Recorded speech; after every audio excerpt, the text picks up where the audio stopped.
there, Clashers, and thanks for stopping by Clash of Clans Gameplay. I'm Brian with 49er War Clan, bringing you a new video today in preparation for Town Hall 11 and just general maxing out your heroes and other Dark Elixir troops. So I've used a couple different strategies for maxing Dark Elixir, but what I've found to be the best if you can get yourself up to a high-level champion, such as Champions 1 or even Titan 3, so between, say, 3,900 to 4,100 trophies, I utilize dragons, and my army that I'll go through in a minute on some of the replays here consists of 10 dragons with 8 loons, 3 rage spells, 2 lightning spells, and an earthquake spell. So I use an earthquake spell to be able to weaken 1 air defense and then 2 lightning spells to take it out. Then I drop the dragons in a spread fashion, while at the same point taking a lava hound that's donated into the CC and dropping it on a second air defense with loons in behind, and then that'll take out the second air defense, and then you're in a really good spot to go ahead and just continue through the spread and go through the base. A lot of times you still get 2 stars with this strategy, and you see a lot of people using this strategy now in trophy pushing to be able to move up, but that's less of my interest. More of my interest is utilizing this for Dark Elixir, depending upon if that's needed. I've been able to max out all of my heroes, both on my Town Hall 10 and my Town Hall 9 accounts, utilizing this strategy. And one of the benefits of doing this up high is taking advantage of the amount of Town Hall snipes that you find. I've had times where I've gone through a 6-hour raiding session where I was boosting dragons and been able to find 15 Town Hall snipes. So every time I find a couple different Town Hall snipes, and I'm able to make sure that I recover any cost for the dragon army, which is extremely expensive.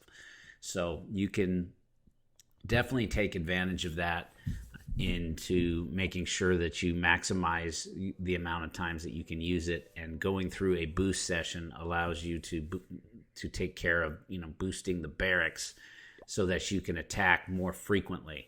And given the fact with the holiday season coming up here and just in a little bit over a month when the Christmas season's upon us, Supercell typically does a 1 gem boost of everything for somewhere around 10 to 14 days. And during that session, you can go through and probably up your king and queen 5 to 10 levels each if you go through and decide that you want to play a lot over the holiday season with some downtime and don't mind waking your heroes during the sleep time there.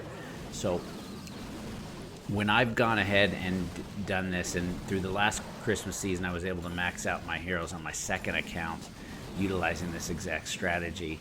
And basically what I was able to do going through a couple 6-hour sessions in a day where I was just boosting, raiding as much as I can, trying to farm and get the heroes done, is I've been able to farm up to 175,000 Dark Elixir a day. So it can be extremely viable strategy into being able to finish those heroes, and at the good time you're not losing any trophies either typically, because it's pretty much impossible, almost impossible if you go with a wide spread of the dragons. It's almost impossible not to get 1 star. If you go through and try to funnel the dragons, which is more effective for getting 2 stars, you actually can lose with dragons.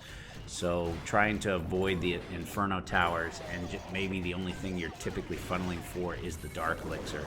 As you see on this replay on the screen, once I was able to clear enough, I was able to just use the Queen to make sure and get the Dark Elixir, and I get 3,500 Dark Elixir, and if you're in Champions Level 1, you're talking about an additional 1,800 or 1,600, it might be, Dark Elixir on top of that. So with each raid, I'm looking for at least 3,000 Dark Elixir to go after, and I know that for the most part I'm able to get all of that Dark Elixir. Then with the bonus, you're typically, if you're around 3,000 to 3,500 Dark Elixir that's available that you can farm, then that puts you at each raid you're almost getting about 5,000 Dark Elixir. So, and the great thing about utilizing the dragons is that you're not spending any Dark Elixir other than maybe 160 Dark Elixir on 1 earthquake spell. So it's very minimal amount of Dark Elixir that you're utilizing compared to going in with a lava loon or anything that utilizes golems.